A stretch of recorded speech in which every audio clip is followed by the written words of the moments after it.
Na wakati Tanzania ikitarajiwa kufanya uchaguzi mkuu tarehe 29 mwezi Oktoba, tukumbushe tu kwamba zipo nchi za Afrika ambazo na zenyewe zina ratiba ya kufanya uchaguzi mkuu mwaka huu 2025. Ziko ambazo tayari zimefanya na ziko ambazo tunatarajia kushuhudia uchaguzi wake. Tutaangalia mifumo ya uchaguzi katika nchi hizi, lakini pia zile ambazo tayari zimefanya uchaguzi, hali imekuwaje? Ari ya watu kujitokeza kupiga kura kwa maana ya voters turnout ambayo ilikuwa inaonekana kuwa changamoto katika chaguzi zilizopita katika baadhi ya mataifa ya Afrika ikoje katika mataifa ambayo kwa mwaka huu yamefanya uchaguzi. Tunayapa Musa Lugete, mchambuzi wa masuala ya siasa, kwa ajili ya kuangazia hilo. Karibu sana Lugete. Asante sana. Na tutakuja kuona hapo kuhusiana na hizo nchi ambazo zimefanya uchaguzi, lakini kwa kujenga tu msingi, unaonaje kwa chaguzi ambazo tayari zimeshafanyika katika mataifa ya Afrika? Kwanza, vyama vya upinzani au watu wenye asili ya upinzani wamefanya mageuzi makubwa kujaribu kuondoa vyama tawala. Tumeshuhudia Shelisheli, mpinzani ameshinda, bwana Patrick Helminia amemwangusha rais Makwalawan. Tumeona Malawi, chama tawala cha Malawi Congress Party cha Lazarus Chakwera kimeangushwa na chama cha upinzani cha Democratic cha Peter Mutharika. Na mpaka sasa hivi tunaona Kameruni uchaguzi unafanyika na unaendelea kuhesabu kura. Kuna mchuano mkali kati ya Paul Biya ambaye ni mtawala dhidi ya mpinzani Issa Bakal Chian. Kwa hiyo unaona chaguzi hizi za mwaka huu kwa kweli vyama vya upinzani kwa maeneo mbalimbali ya Afrika vimejipanga vyema kujaribu kuwashika koo vyama tawala, na hii ni kutokana na mageuzi ya vijana kujitokeza kupiga kura kwa wingi ili kuweza kutimiza azma yao ya kisiasa, kiuchumi na kiteknolojia. Lakini tumeona matumizi ya mitandao ya kijamii yamekuwa yakifanya kampeni kwa wingi zaidi. Hivi karibuni mtoto wa rais wa Kameruni Paul Biya alichapisha kwenye ukurasa wake wa X maarufu kama Twitter akiwaomba wa Kameruni wasimchague baba yake, kwa maana ya kwamba amekaa muda mrefu toka mwaka 1982 mpaka leo mara baada ya kujiuzuru rais wa kwanza wa Kameruni Ahmed Ahidjo. Wote tunafahamu kwamba tangu uhuru mwaka 1960 Kameruni imeongozwa na marais wawili tu. Ahmed Ahidjo mwaka 60 mpaka 82 akajiuzuru, akaja Paul Biya ambaye alikuwa makamu wake kutoka mwaka 82 mpaka leo 2025, ni takriban miaka 43. Kwa sehemu zingine ambazo uchaguzi umefanyika, tumeona kwa nchi kama Gabon mwaka 2023 Jenerali Brice Nguema aliweza kumpindua Ali Bongo na kumaliza utawala wa Bongo uliodumu kwa muda wa miaka 50. Brice Nguema alichokifanya yeye, alitakatisha madaraka. Wana good luck tunajua kuna kitu kinaitwa utakatishaji. Utakatishaji wa madaraka Hilda ni kwamba unapindua nchi kijeshi. Mara baada ya kupindua nchi unawaambia Umoja wa Mataifa na iandaa nchi kwa ajili ya uchaguzi. Ukifika uchaguzi wewe uliopindua na unagombea. Ukishagombea unashinda. Kwa hapo unakuwa umetakatisha madaraka. Kutoka kuyapata madaraka kwa njia haramu na kuandaa uchaguzi na kushiriki uchaguzi na kushinda uchaguzi na kuyapata kwa njia halali. Hichi ndicho kinachoenda kutokea Madagascar. Huyu Kanali Andry Rajoelina naye ataandaa uchaguzi na atashiriki uchaguzi na atashinda uchaguzi na atakuwa ametakatisha madaraka. Japo bado. Kwa hiyo nchi ambayo imezua mtikisiko ni nchi mbili. Ivory Coast ambao wanategemea kufanya uchaguzi Desemba, ambapo sasa rais wa Ivory Coast Alassane Ouattara amefanya jambo ambalo limepigiwa kelele na dunia. Vigogo wawili amewaondoa kwenye uchaguzi. Tume imesema hawana vigezo, wengine walichelewesha. Laurent Gbagbo ambaye alikuwa rais kipindi kile cha machafuko pamoja na mwenzake bwana Chian Thian wameondolewa. Kwa hiyo Alassane Ouattara anategemea kushiriki uchaguzi wa Ivory Coast, wapinzani wake wakuu wakiwa wamekosa vigezo vya kushiriki uchaguzi, na hii imezua sintofahamu kuanzia kwenye shirikisho la Umoja wa Nchi za Afrika Magharibi ECOWAS, Economic Community for West African States, Umoja wa Afrika, Umoja wa Ulaya mpaka Umoja wa Mataifa. Ni jambo ambalo limepigiwa kelele. Kwa nini hawa watu wawili ambao wana ushawishi mkubwa wametolewa? Nchi nyingine imezua utata ni Guinea Bissau. Kumbuka kwamba chama kilichopigania uhuru wa Guinea Bissau cha PAIG kilichokuwa kinaongozwa na bwana Amilcar Cabral. Bwana Amilcar Cabral aliuawa kabla ya uhuru. Amilcar Cabral. Chama cha PAIG mgombea wake bwana Pinista ameshindwa kukizi vigezo vya tume vya kugombea urais. Hivyo Rais Embalo ambaye ni rais sasa hivi wa nchi wa Guinea Bissau anategemewa kushinda uchaguzi kwa sababu mpinzani mkuu amekosa vigezo kwa mujibu wa Tume ya Taifa ya Uchaguzi ya huko. Nchi nyingine ambayo tumeona na yeye imeleta mambo yanaongelewa ni nchi inaitwa Guinea Conakry. Guinea Conakry ambayo yule kanali Mamadou Doumbia bouncer, unampata Mamadou Doumbia. Wana Mamadou Doumbia na yeye nchi inategemea kufanya uchaguzi, lakini yeye anategemea kufanya ushindi mkubwa kutokana na yale anayoyafanya, na baadhi ya watu wanasema kuna baadhi ya watu wako ndani, wale ambao walikuwa wana uwezo mkubwa wa kujenga hoja na wapinzani. Kuna watu 4 wako ndani, ambapo nimesikia serikali ya Ufaransa na Umoja wa Ulaya wakilalamikiwa watolewe. Kwa wale watu wako ndani, mchakato wa kupitisha majina na kugombea umepita na wale watu wakiwa ndani. Kwa hiyo kwa kesi ya Guinea Conakry ambayo ni Guinea yenyewe, Mamadou Doumbia anategemea kupata ushindi mkubwa kwa sababu wale watu ambao wangeweza kumpa changamoto kwenye uchaguzi wako lock up kwa kile kinachoitwa majaribio ya kutaka kuandaa uhaini na uchochezi. Kwa hiyo siasa za Afrika zina mambo kama 5 hivi ambayo yanaathiri siasa za Afrika. Moja ni jiografia, 2 ni uchumi wa Afrika, 3 migogoro ya ndani, 4 masuala ya kimataifa au uingiliaji wa nje. Hapo tunaona kuna block 4 ambazo zinaathiri siasa za Afrika. Kuna Marekani, Umoja wa Ulaya, China, Urusi pamoja na nchi za Asia hizi ambazo zimo kwenye multipolar politics. Tunaona mfano kama tuna UAE, tuna Saudi Arabia, tuna Qatar na nchi zingine. Kwa hiyo ili kuweza kushinda uchaguzi Afrika ni lazima hayo mambo yaweze kuzingatiwa. Nchi zingine zina migogoro ya ndani kama ukosefu wa usalama kutokana na ukanda wa Sahel, tunakwenda Sahara mpaka magharibi mpaka nchi za kule Mauritania kule, zina changamoto kubwa za uwepo wa wanamgambo ambao wamekuwa ni kikwazo kikubwa cha usalama. Kwa hiyo yule atakaye kuja na njia ya kuweza kuhakikisha usalama na kuwepo na kudhibiti vikundi mbalimbali vya jihadi vilivyoko jangwani anaweza kupata kura nyingi. Na hii inakwenda kwa Niger. Mara baada ya Abdurrahman Chiani ambaye ni kiongozi wa kijeshi wa Niger ambaye ana urafiki na Ibrahim Traore pamoja na Assimi Goita wa Mali, yeye amepewa mkataba wa miaka 5 kuendelea mara baada ya bunge kukaa na kumpa miaka 5 kwamba sasa Abdurrahman Chiani 5 tena kapewa 5 tena kuendelea kutawala Niger kwa kile kinachoitwa kwamba amefanikiwa pakubwa. Swala la Niger sio kama ni wananchi na wamepiga kura.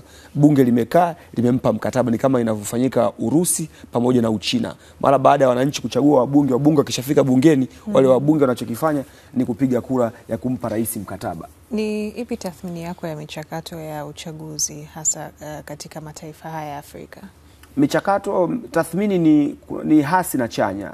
Hasi ni kwamba kwa baadhi ya mataifa ya Afrika wale watu ambao walikuwa wanategemewa wangeleta upinzani dhidi ya vyama tawala, wengine wamekosa vigezo kwa mujibu wa katiba, tume, na wengine wameenda mbali na kusema kwamba wamekuwa wakifanywa figisu ili uchaguzi uelekee upande mmoja, na hili jambo linadhoofisha mifumo ya demokrasia Afrika. Kwa kweli ni kero kubwa sana imelalamikiwa. Kesi kama hizo zimetokea katika nchi 10 zinazofanya uchaguzi Afrika. Kesi kama hizo zimetokea nchi 5. Sasa hili jambo si bahati mbaya. Lakini tumeona kwa nchi kama Malawi, Seychelles, zenyewe zimeonekana zimefanya uchaguzi wa wazi, ushindani, viongozi walikuwa madarakani wamekubali na wamekabidhi madaraka kwa amani. Hii pia inatoa picha gani kwa? Wanatufundisha demokrasia. Demokrasia unaweza ukaianzisha wewe au ukajifunza kutoka kwa watu wengine. Na mimi natamani kama nchi yetu tukifanya mabadiliko ya katiba ikitokea. Hii ni Seychelles, rais aliyeko madarakani anamkabidhi huyo aliyeko madarakani. Makwalani ameshindwa, ameingia Patrick Helminie. Mimi nilikuwa natamani kitu kimoja, kama mabadiliko ya katiba yatafanyika nchini Tanzania, kuna mambo 3 nilitaka yatokee. Jambo la kwanza, tuondoke kwenye mfumo wa simple majority rule. Kwa maana yule ni mwenye kula nyingi na watangazwa, hapana. Mgombea wa urais lazima afikishe 51%. Mimi kwa maoni yangu mimi mchambuzi, niko tayari kupigwa mawe, lakini namaanisha kwamba tukibadilisha katiba mgombea wa urais lazima afikishe 50%. Pili, matokeo ya mwisho ya urais lazima yawe approved na mahakama. 3, watu wawe na uwezo wa kupinga matokeo ya urais mahakamani. Kwa kufanya hivyo tutakuwa tumeboresha demokrasia kwa kiwango fulani. kama Malawi ni lazima ufikishe 50%. Usipofikisha 50%, mnakwenda duru ya pili, wale ambao mmekaribiana. The same Seychelles ni lazima ufikishe 50%. Lakini tukiachana hizo, kwa sababu kila nchi inakuwa na utaratibu wake, lakini hebu tuangalie mifano ya tulichokiona kwenye hizi nchi ambazo tayari zimefanya uchaguzi. Umegusia kuhusiana na zile ambazo ushindani ulionekana ukiwa mkubwa, lakini kuna zile ambazo zilichukua kwa jeshi na wale wanajeshi wakarudi tena kugombea na wakashinda. Lakini umezungumzia hizi kama Malawi na Seychelles. Ni darasa gani ambalo tunalipata? Kwa sababu tumeona wenyewe uchaguzi wao umekuwa wa uhuru, wa wazi, na hata walikuwa madarakani wakakabidhi kwa amani na kwa furaha. Kwa nchi za Afrika, tuna nchi ngapi Afrika za namna hii ambazo tunaweza kushuhudia uchaguzi unakuwa hivi? Kwanza tuna Malawi, kwa miaka mingi wamekuwa ni hivyo, isipokuwa tu ile 2019 ambao karudia 2020. Tuna Malawi, tunayo Zambia, tunayo Ghana, tunayo Botswana, tunao Namibia. Kuna nchi kama 13 hivi, wale kuna World Democracy Index walisema Afrika kuna nchi 13 za mfano kwenye chaguzi zao, kwa maana ya kwamba kumekuwa kuna ustahimilivu wa kisiasa, watu kukubali matokeo, waangalizi kutoka Umoja wa Afrika na Umoja wa Mataifa na Umoja wa Ulaya wanakuwa huru kufanya shughuli zao bila kubughudhiwa na yeyote. Kwa hiyo tunayo mengi ya kujifunza kwenye mataifa hayo, ni kwa jinsi gani uvumilivu wa kisiasa, ustahimilivu na uzalendo na maslahi mapana ya nchi kuwekwa mbele kuliko kumpigania mgombea wa chama fulani. Kwa hiyo tunazo nchi ambazo ni walimu wazuri wa demokrasia. Hata sisi Tanzania ni walimu wazuri wa demokrasia. Tulishuhudia uchaguzi wa mwaka 2015, 95, 2000, 2005. Chaguzi nyingi zimekuwa zikienda vizuri. Sawa sawa kabisa. Na tumeona kwa upande wa Cameroon kwa Kebia ambaye awali ulimgusia miaka 40 lakini bado anagombea, lakini ZANU-PF kule Zimbabwe japo wenyewe kwa mwaka huu wafanya uchaguzi, lakini wapo katika harakati za kuongeza pia muda hasa kwa kiongozi wao wa Ndambuzo Mnangagwa. Naam. Unajua issue ya Paul Biya imekaa vibaya. Kameruni, tatizo la Kameruni ni kubwa bwana Goodluck. Kameruni ilikuwa koloni la Mjerumani kutoka 1885 mpaka 1914. Baada ya Mjerumani kupokea kichapo kwenye vita ya kwanza dunia, Kameruni iligawanywa sehemu mbili. Kulikuwa kuna French Kameruni ambayo ndio Kameruni ya kusini na British Kameruni ambayo ni Kameruni ya kaskazini. Kwa hiyo wakati Kameruni inapata uhuru mwaka 60, rais wa kwanza wa Kameruni Ahmed Ahidjo akaiunganisha. Kukawa na tetesi na malalamiko kwamba rais wa Kameruni wa kwanza alikuwa anawapendelea watu wa kaskazini. Watu wa kaskazini ya Kameruni wanaongea Kiingereza ambao wanapakana na Nigeria pamoja na Chad na Jamhuri ya Afrika ya Kati. Watu wa Kameruni kusini wanaongea Kifaransa ambao inaitwa Francophone zone. Wale wa kule kaskazini wanaitwa Anglophone zone. Kwa hiyo baadaye ukatokea minunguniko. Baada ya mwaka 82 kujiuzuru rais wa kwanza wa Kameruni Ahmed Ahidjo, akaja Paul Biya ambaye alikuwa ni makamu wa rais. Paul Biya naye akaanza kurevenge, akaanza kuwapendelea watu wake wa kusini. Ndio tukaona mji kama Douala ukaanza kuendelea zaidi pamoja na Yaounde kule kaskazini akawa amepaacha. Sasa mgogoro ukaja kwenye kuteua majaji. Majaji na walimu. Wale majaji kutoka kusini hawajui Kiingereza. Wakipewa kaskazini kule ambao wanaongea Kiingereza na wameathiriwa na sheria za Nigeria na wengi kule ni Waislamu, ikawa inaleta mgogoro. Kwa mpaka leo kuna mgogoro mkubwa kati ya Anglophone zone, wale wanaoongea Kiingereza kaskazini mwa Kameruni, na the Francophone zone, wale watu wa kusini mwa Kameruni ambao wanapakana na Congo Brazzaville, wanapakana na nchi zingine ambazo zinazoongea Kifaransa huku chini. Kwa hiyo mgogoro wa Kameruni umekaa vibaya. Na Paul Biya, wasiompenda Paul Biya ni wale watu wa kaskazini ambao wamepakana na Nigeria. Na ukiangalia vikundi vingi vya jihadi ambavyo vimekuwa vikifanya mashambulizi Kameruni vinaingilia Nigeria. Na wale watu wa kaskazini mwa Nigeria tangu miaka ya zamani wamekuwa wako kwenye vuguvugu la kutaka kujitenga na wanataka kutengeneza taifa lao linaloitwa Ambazonia. Mmewahi kusikia hicho kitu? Ambazonia ni vuguvugu la watu wa Kameruni ya kaskazini kujitenga dhidi ya Kameruni kusini. Kama ilivyo watu wa Sudani Kusini walianza harakati za kujitenga mwaka 1952. baada ya kitu kinaitwa Torito Mutiny. Watu wakasema bana, tumechoka kutawaliwa na Waarabu. Sisi watu wa kusini, Wajaruo, Wadinka, Wanueri, watu wa Rumbek, tunataka kujitenga, tutengeneze taifa letu. Tumechoka kuwa chini ya sheria za Kiislamu za Sudani. Kwa hiyo Ni vuguvugu la muda mrefu, na huyu Paul Biya amekaa muda mrefu madarakani kwa sababu amekuwa akiwaambia nyinyi watu wa kusini, mimi nikiondoka na najua rais atakayefuata atatoka kaskazini, mtapata shida. Kwa hiyo lazima mnipiganie mimi kwa sababu ninawatetea na kuwasaidia. Na ukiangalia kwenye mchuano wa uchaguzi wanachuana na yule jamaa Issa Bakari Chiani ambaye anatoka kaskazini kule mpakani mwa Nigeria. Sasa watu wa Kameruni wanasema huyu Issa si raia wa Kameruni, ni mhamiaji kutoka Nigeria, hatuwezi kuongozwa na mgeni. Kwa hiyo ndio maana Issa juzi amejitangaza kama mshindi. Nyumba yake imezingirwa na wanajeshi kama mpaka tunavyoambia mpaka sasa hivi. Nyumba yake imezingirwa na wanajeshi. Kwa nini amejitangaza wakati matokeo hayo? Yule mji anatokea Garua ni kaskazini. Huyo hapo choo. Huyo wanasema huyo ni kibaraka kutoka Nigeria, kwamba huyu ana asili ya Nigeria, kwamba amejipachika kama winga. Lakini huyu hajajipachika, ni maneno tu yanazungumzwa kwamba huyu ni winga kutoka Nigeria. Mambo ya siasa. Kwamba winga ambao huwa yanatarajiwa katika mazingira ya kupigana vijembe na vitu kama hivyo. Lakini kwa hili ambalo ameuliza mwenzangu, tumeona viongozi waliokaa muda mrefu wakionyesha hawana appetite kabisa ya kuondoka kwenye kiti. Mzee Paul Biya miaka 92, tuna mifano pia marais wengine Congo Brazzaville, Denis Sassou Nguesso kutoka mwaka 97 na baadaye nyuma alikuwepo tena kabisa. Tuna Theodore Nguema Mbasongo wa Equatorial Guinea anaongoza kutoka 79. Ndio amekaa muda mrefu zaidi kuliko miaka 45 46 madarakani, hataki kutoka. Tuna Uganda Museveni, tuna Kagame kutoka mwaka 2000. Sasa kuna vitu viwili msingi wa na tunaona kuna wengine wanajaribu kubadilisha katiba ili waendelee kuwepo.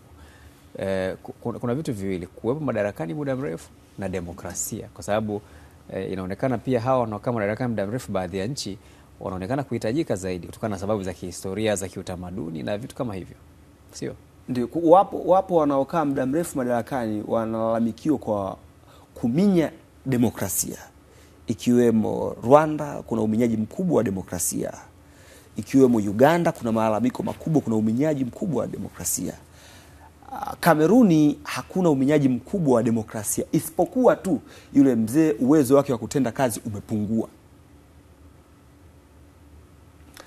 Ukija kesi ya Equatorial Guinea kwa bwana Nguema Mbasongo toka mwaka 79, kule hakuna ukiukaji mkubwa wa haki za binadamu na watu kuminywa na kuteswa, isipokuwa tu yule bwana anapenda ndugu zake, kapachika ndugu zake, Hilda mjomba wake waziri wa nishati, makamu wa rais mwenyewe mwanae. Kwa hiyo sasa hiyo ndio wanacholalamikia, lakini watu kufinywa hakuna. Issue tu ni kwamba kwa nini familia yake ameiweka pale. Kwa hiyo sasa demokrasia haitaki rais mmoja kuwa muda mrefu madarakani. Je, inauliza maswali.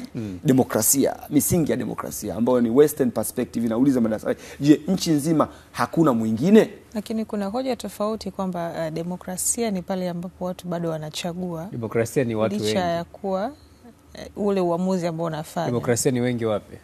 Sawa. Lincoln anasema government of the people, by the people, for the people. Yeah, Abraham Lincoln. Kama watu wengi wamesema na huyu mtu inategemea, je, wale watu kama wamekuwa lobby hapa sasa. Kwa mfano watu ni bunge ndio linalobadilisha katiba. Tuchukue mfano wabunge wako 300 ndio wanaobadilisha katiba. Je, rais hana uwezo wa kurobo watu 300? Vipi kama imefanyika referendum kwamba watu wamepiga kura ya maoni? Kwa hiyo of course kuna kila sehemu, kila jambo lina changamoto zake. Hata mwaka 2020 nadhani bunge la Urusi lilimpa Putini nafasi ya kuendelea mpaka 2034. The same wakafanya China. Vyombo vya habari vyote vya magharibi vikalalamika. Lakini wa China wanasema Xi Jinping tangu 2013 amefanya makubwa mno. Tunamhitaji Xi Jinping kwa sababu anatusaidia kupambana na hizi hujuma za Marekani ili kuliangusha taifa la China, kwa sababu ni mshindani wake kiuchumi. Kwa bado hakuna tafsiri ya moja kwa moja. Tafsiri ya moja kwa moja ni kwamba je, hawa watu ni kweli wameridhishwa na huo utawala kwa kiwango gani? Je, huo utawala uliokaa muda mrefu madarakani ni kwa namna gani umekidhi mahitaji ya wananchi kisiasa, kiuchumi na kijamii? Ni kwa namna gani utawala huo uliokaa muda mrefu madarakani umelinda haki za binadamu, ikiwemo haki ya kuishi, haki ya kutembea, haki ya kutoa maoni na haki zingine? Hivyo vitu ambavyo vikipimwa ikaonekana kuna watu wameridhika au kuna mrejesho chanya kwa 75%, tunaweza kusema kweli huu utawala uko hivi. Sawa kabisa. Naam, Lugete, tutarejea kuendelea hapa baada ya mapumziko.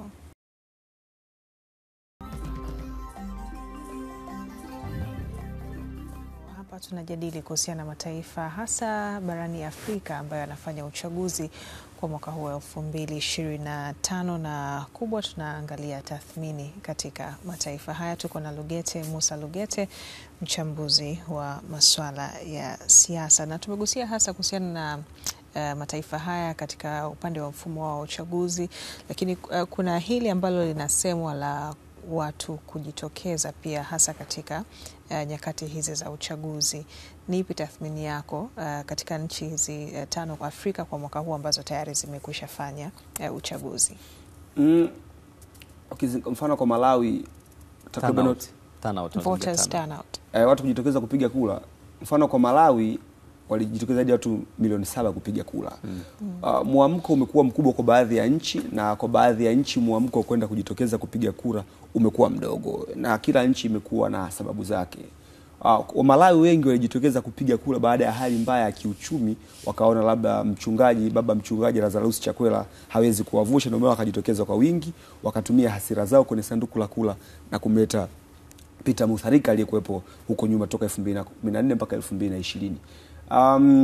Kwa nchi zingine tuchukulie mfano kama Ivory Coast, watu kujitokeza kupiga kura ni wamekuwa uandikishaji ulikuwa slow kutokana na changamoto mbalimbali ambazo kuna baadhi ya watu walikuwa wanategemea watu fulani wangegombea ili aende kupiga kura, lakini wale watu kwa kuwa walitolewa mapema na hawamo, imeleta mtafaruku mkubwa, na mpaka sasa hivi serikali imezuia mikutano na baadhi ya mambo kwa sababu za kiusalama, na kile kinachoitwa kwamba kuna watu wanapanga jaribio la kimapinduzi dhidi Alassane Ouattara, rais wa Kameruni tangu 2000, rais wa Ivory Coast tangu 2010. Kwa hiyo tangu 2010. Kwa hiyo unaona kuna baadhi ya nchi watu wamejitokeza wengi kwa sababu zingine, na kuna baadhi ya nchi watu hawajajitokeza kwa wingi kupiga kura kwa kile wanachokiona kwamba kuna baadhi ya watu walikuwa wanategemea wangeshiriki uchaguzi ila hawajashiriki. Kwa nchi kama Guinea Bissau ni watu 500 na 27 tu ndio wamejiandikisha kupiga kura. Baada ya kuona chama chao cha upinzani ambacho kilipatia uhuru chama cha PAIG, mgombea wao bwana Pinista hata shiriki uchaguzi, watu wakasema sasa hakuna haja ya kwenda kupiga kura kwa sababu walikuwa wanamtegemea mgombea wa chama cha PAIG ambaye tume imesema hana sifa na ana kesi nyingi mahakamani ambazo zimemdisqualify kuwa mgombea. Kwa hiyo zipo sababu nyingi ambazo zimewafanya baadhi ya nchi waende wengi kupiga kura na kujiandikisha, na zipo sababu ambazo mchakato umekuwa slow. Kila sehemu kuna changamoto zake. Sawa kabisa, lakini ukiangalia angalau kwa chaguzi ambazo zimefanyika za mwaka huu, imeonekana kiwango cha watu kujitokeza turnout imeongezeka kwa hizi nchi 5 ambazo tayari zimeshapiga kura.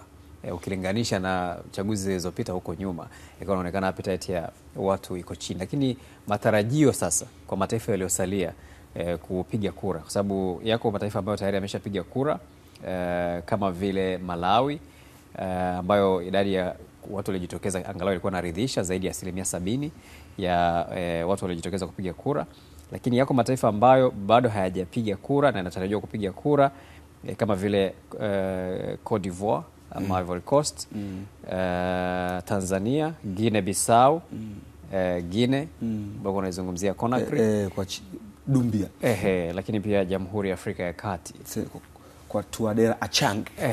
Sasa hizi nchi tutarajie nini hasa kutokana na mifumo yake ya uchaguzi jinsi ilivyo, lakini pia kutokana na historia, trends za watu kujitokeza kupiga kura katika nchi hizo, tutarajie nini hasa kwa upande huo?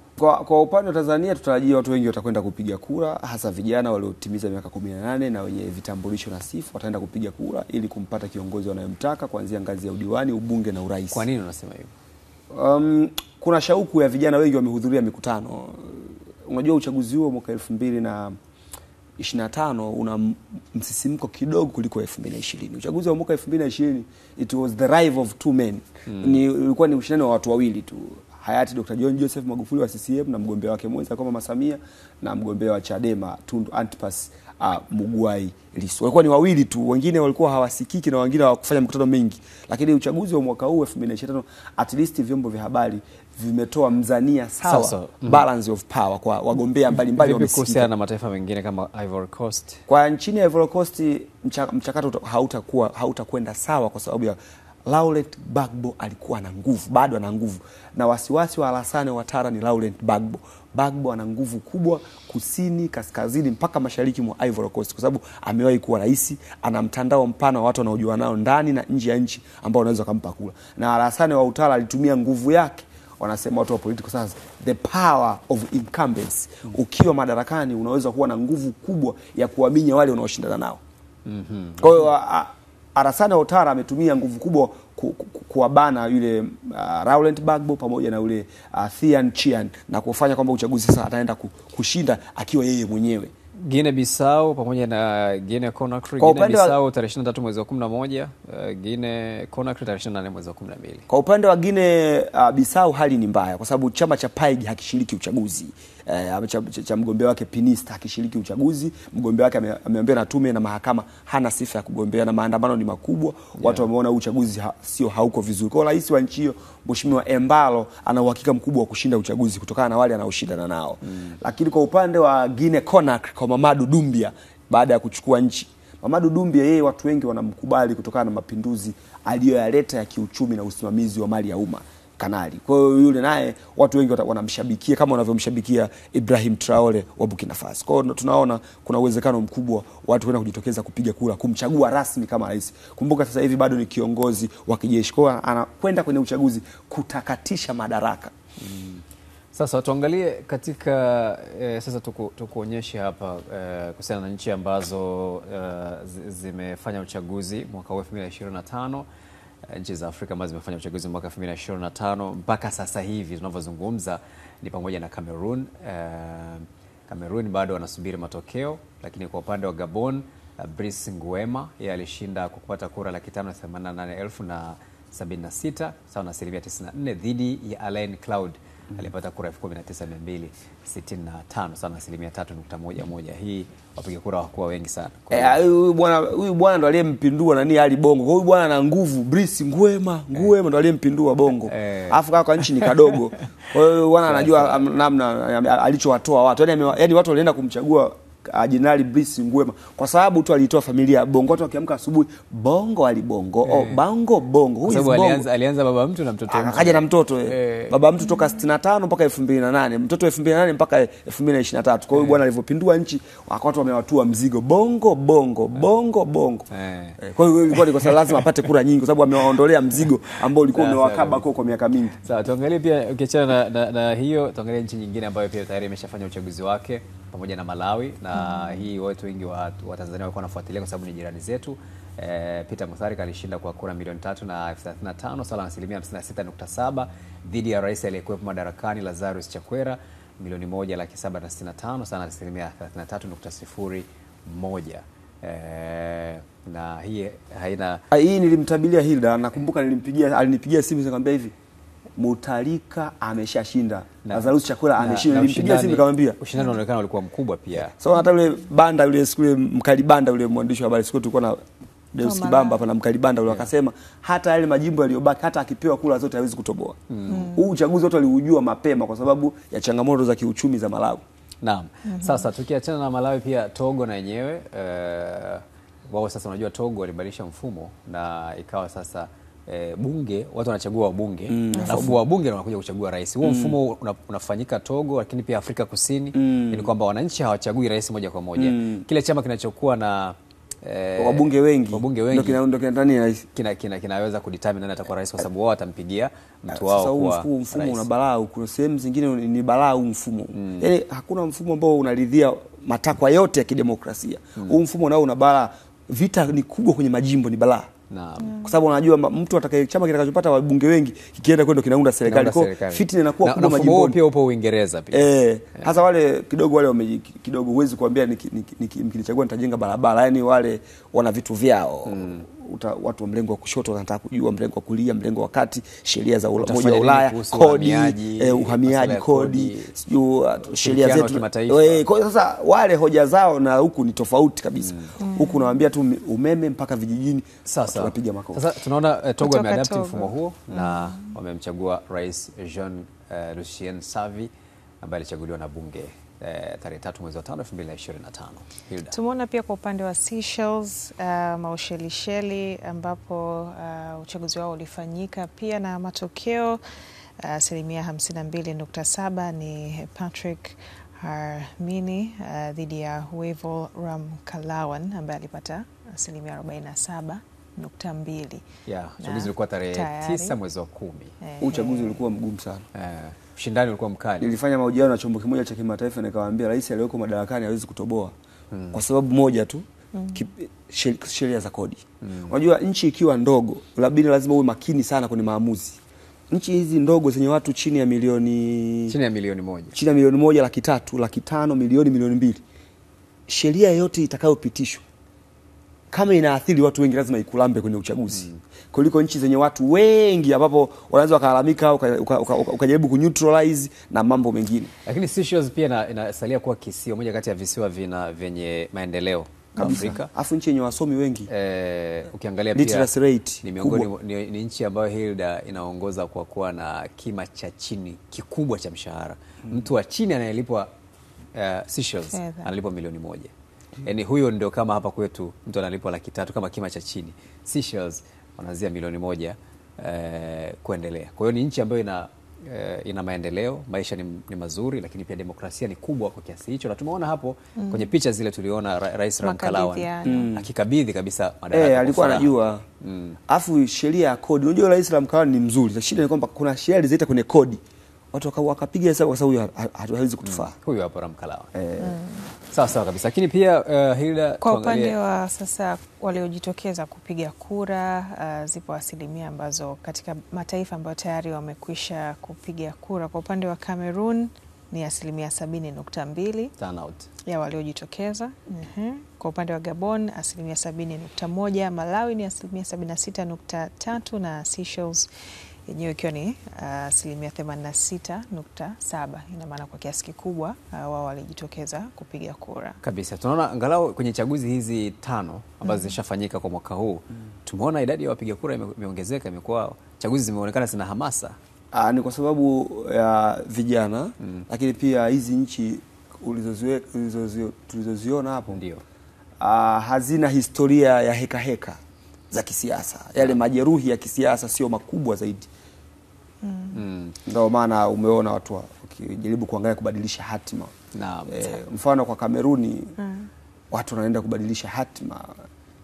Swala la bia lazima hatujajua kama bia au ni Bakari Chian. Bakari bwana hawezi kutoboa. Amejitangaza amefanya makosa makubwa. Tumalizie sasa na mataifa ambayo yanataraji kufanya uchaguzi wake kwa mwaka huu 2025 kwa Afrika. Ivory Coast yenyewe itakuwa ni si mbali tarehe 25 mwezi wa 10. Watafanya siku chache kabla yetu. Watatangulia kama siku 3 hivi. Na hii itakuwa ni Jumamosi. Lakini kwa upande wa Tanzania tarehe 29 mwezi wa 10 ikiwa ni Jumatano ijayo. Guinea Bissau tarehe 23 mwezi wa 11, Guinea tarehe 28 mwezi wa 12 na Jamhuri ya Afrika ya Kati yenyewe ikiwa ni ilikuwa naangalia tarehe hasa. Maana kama tarehe haijawa hii Jamhuri ya Afrika ya Kati. Jamhuri ya Afrika ya Kati kuna changamoto kidogo. Maana itakuwa siku yote mwezi Disemba. Kuna changamoto kidogo za kiusalama. Kumbuka huyu rais wa sasa hivi anaitwa Faustin Archange Touadera amechukua nchi 2016. Ameichukua nchi kipindi hicho wakiwa kwenye migogoro ya Wakristo na Waislamu. Tunakumbuka Antibalak na Seleka. Kwa hiyo huyu bwana ana uhakika mkubwa wa kushinda kwa sababu kwanza serikali yake alitafuta kila koo yenye nguvu akapachika mtu kwenye serikali. Unajua katika moja kati ya mbinu za kisiasa bwana Goodluck, unapoichukua nchi ikiwa kwenye majeruhi, angalia tafuta wale watu wenye mdomo, kila watu wenye mdomo wape cheo, wapachike kwanza. Ili ni hatua ya muda mfupi ya kuunda serikali ili kupunguza maumivu. Wale watu wenye midomo wenye ushawishi unawateua afu unakuwa nao kwenye serikali, afu unawaambia sasa waambie ndugu zenu waache kelele, tujenge nchi. Ndio alichokifanya Faustin Archange Touadera wa Jamhuri ya Afrika ya Kati. Kama mtu mikakati sana Ndivyo, hiyo ni njia ya muda mfupi. Unapewa uongozi, afu ukishapewa uongozi ambia kawaambie ndugu zako sasa waache kelele. Sawa kabisa. Sasa kwa kumalizia, tumeona hapo kwenye jedwali hawa wengine tushamalizana nao. Tumeona angalau mambo yamekwenda vizuri. Yaani kwa maana ya uchaguzi umeisha salama, hakukuwa na vita, hakukuwa na machafuko kwenye mataifa ya Malawi, Cameroon, na wenyewe hatujajua itakuwaje baada ya matokeo kutangazwa, lakini so far so good, kwa maana ya kwamba watu wanasubiri matokeo ya tangazo rasmi. Lakini tumeona mataifa mengine kama Seychelles mambo yamekwenda vizuri, mpinzani ameshinda na amekabidhiwa. Malawi vivyo hivyo. Gabon imekuwa kama ilivyotarajiwa. Sasa kuna mataifa haya ambayo yanatarajiwa kufanya uchaguzi. Kwa ufupi, nini hasa kitarajiwe, lakini pia kwa kuzingatia ama kwa kujifunza pia kwa hayo ambayo tayari yameshafanya uchaguzi. Kwa ufupi sana, wasiwasi wangu kwa Ivory Coast. Yaani rais wa Ivory Coast Alassane Ouattara, ni mbaya sana kwenda kwenye uchaguzi kumwacha Gbagbo. Gbagbo anaungwa mkono na makundi yenye silaha ambayo, angalia, mwaka 2012 mchezaji aliyekuwa mchezaji wa Chelsea Didier Drogba, jamaa alikuwa anapiga vichwa sana, watu wa mpira wanamjua. Drogba aliwaita chini waasi, wakaweka silaha chini, wakamaliza vita. Alitumia kama mediator. For the first time mcheza mpira anatumia kama mediator. Yaani Umoja wa Mataifa wameshindwa, Umoja wa Afrika wameshindwa. Drogba na majezi yake akaja pale akawaita watu chini, akawaweka chini. Mpaka leo Drogba ikitokea vurugu yote ya Ivory Coast, Drogba anaitwa kwenda kuongea na wale jamaa wale.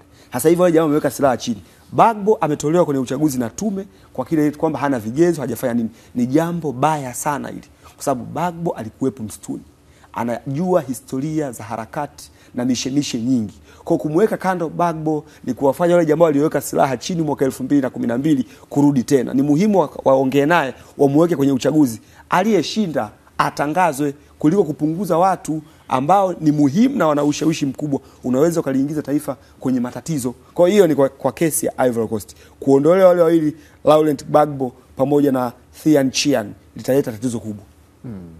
Lakini kwa sehemu zingine tunataka uchaguzi uishe kwa amani, tuijenge Afrika yetu. Tunazo changamoto nyingi kama Afrika zinazotoka nje, lakini kabla ya kupambana na maadui yetu kutoka nje, ni muhimu kuijenga Afrika yetu kwa pamoja, kuondoa vikwazo vya kibiashara miongoni mwa mataifa ya Afrika, kuboresha miundombinu ya kiuchumi kati ya nchi na nchi. Leo tumeona shirika la reli Tanzania na Zambia wamesema wanafufua mradi wa Tazara tena kwa msaada wa China, ili biashara kati ya Tanzania na Zambia irudi kwa urahisi. Tunahitaji viongozi wa Afrika tujenge reli ya SGR kutoka Cairo Misri mpaka Cape Town Afrika Kusini, ili kusudi tuanze utalii wa kibiashara na uchumi ukue miongoni mwa mataifa ya Afrika. Tunahitaji vikwazo vya kibiashara viondoke. Leo hii ni rahisi Mtanzania kutoka Tanzania hapo kwenda kuchukua mzigo China na sio kwenda kufuata mzigo Kameruni.